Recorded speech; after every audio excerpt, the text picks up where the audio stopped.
Da 4 anni vive in Olanda, paese dove si è integrato perfettamente. Andrea Tommasi, 22 anni, dopo aver conseguito il diploma al Liceo Scientifico Levi di Montebelluna, ha scritto il suo curriculum vitae.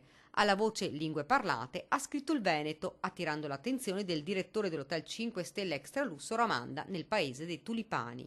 Così, dopo un colloquio dove il 22 anni ha spiegato del suo paese, Riesepio X, della sua lingua, appunto il Veneto, ha trovato il lavoro. Andrea ora si sta laureando in scienze politiche e relazioni internazionali proprio all'AIA, sede del Tribunale internazionale per i diritti dell'uomo.